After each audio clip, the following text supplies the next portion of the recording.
Hey everyone, today I would like to discuss the two seemingly random topics of air pollution and apple cider vinegar. Now, besides the fact that they both start with an A, there doesn't seem a real relation between the two, right? Well, that's what we're going to discuss because this might be really beneficial to you.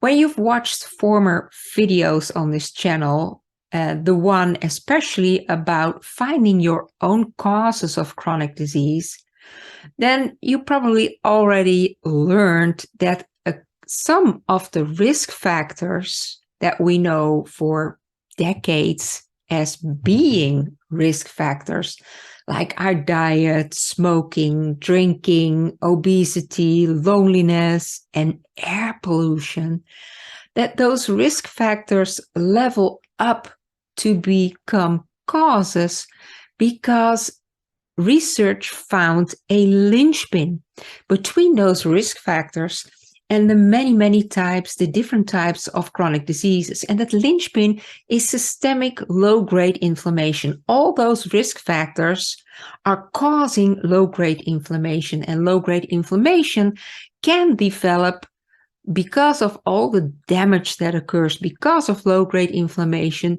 to the many types of chronic disease. In this way, risk factors level up to causes, some of them. How about air pollution? Does that really have such a huge impact on low-grade inflammation? Well, we didn't know so far. We did know that there was an impact, that there was some kind of a relation in those areas with high air pollution. There was more incidence of certain chronic diseases. So there must be some relation.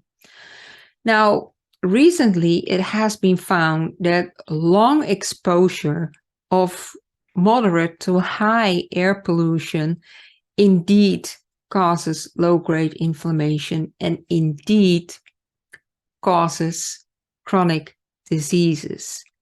And that this impact is quite impactful. So it is really a real factor, a real cause of chronic disease. Now, unfortunately,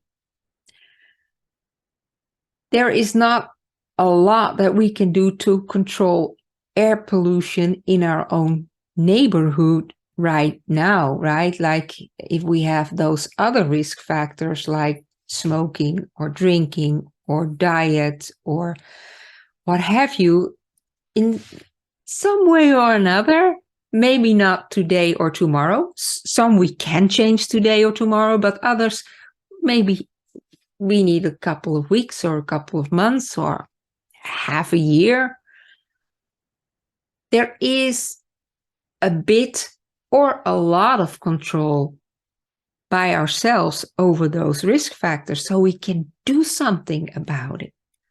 We can steer it somewhat. We can steer this low-grade inflammation. But with air pollution, that's quite difficult because, well, you got to move to a different place, to a place of less air pollution. Now there is a bit of control because we can all be very conscious about our planet.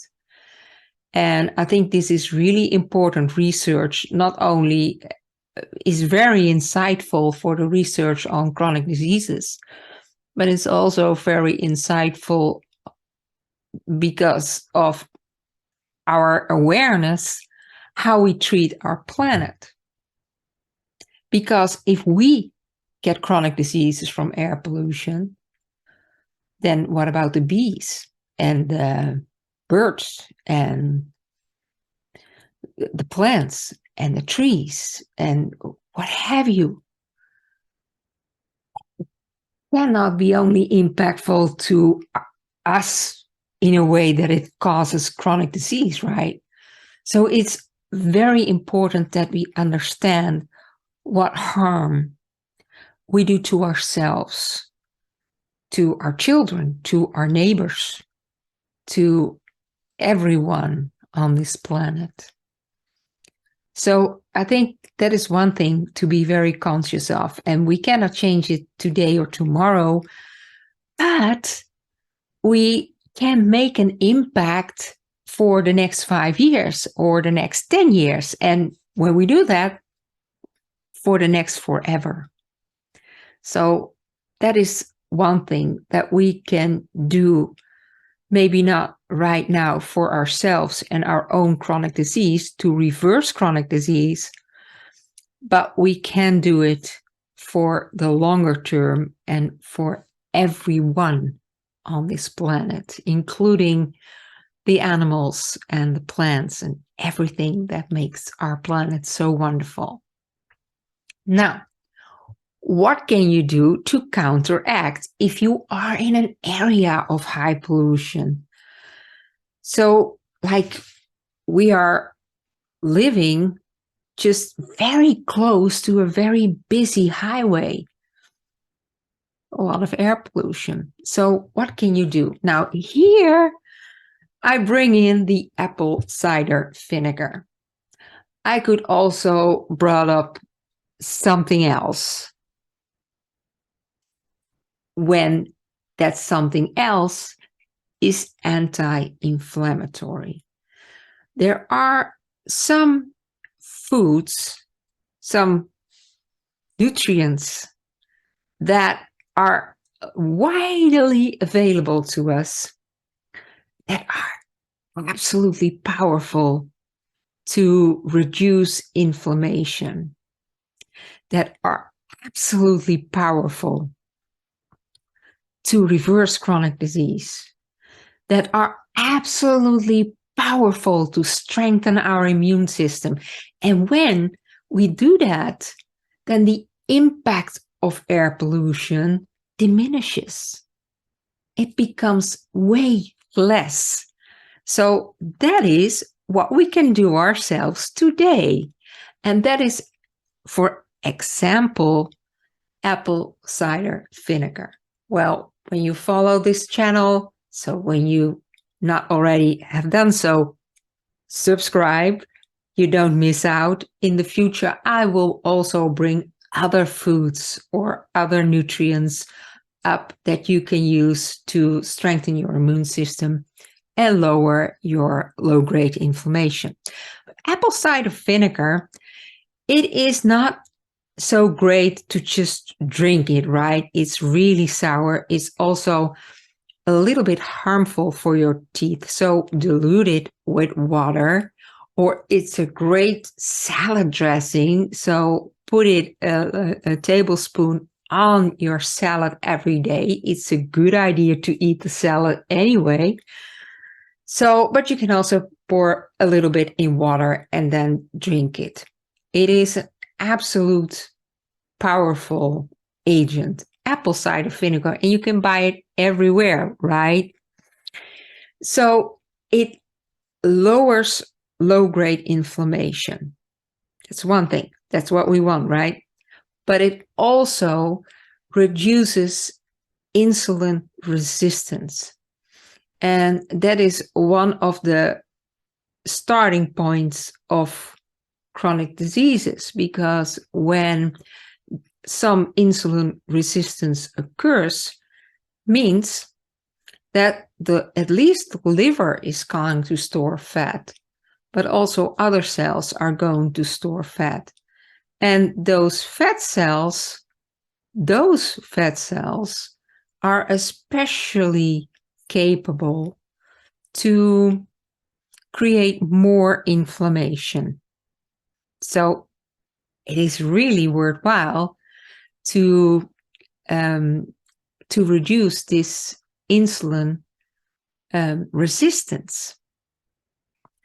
Apple cider vinegar also lowers blood pressure. It lowers the triglycerides, so the whole package of metabolic syndrome. So it directly reverses metabolic syndrome and thereby reduces the risk on a stroke significantly. When you do this for, let's say, 6 weeks, you can reduce the risk on a stroke by 15%. That's really significant. And it's only a tablespoon, or even better, 2 tablespoons a day. And you can pour it in a glass of water, drink it with a straw because you have to protect your teeth, or just pour it over a salad or a wrap or whatever. I use it. And in the beginning, maybe you have to get used to the taste a little bit, but well, it's also a very nice dressing. So that is one of the ways that you can use it. But anyway, it is a very easy way to reverse metabolic syndrome that is really at the start of so many chronic diseases. It really helps you to reduce the additional fat that is coming on. Actually, when you have 1 or 2 tablespoons of apple cider vinegar every day, it will help you lose weight. So there are a lot of benefits, and the pitch here is that maybe we cannot control all the causes of chronic disease, but we do have a lot of control on our own immune system. And our own immune system is a real shield for whatever causes chronic disease, that is beyond our control. What we have under our own control is our immune system. So that's the link between air pollution and apple cider vinegar. So see you next time.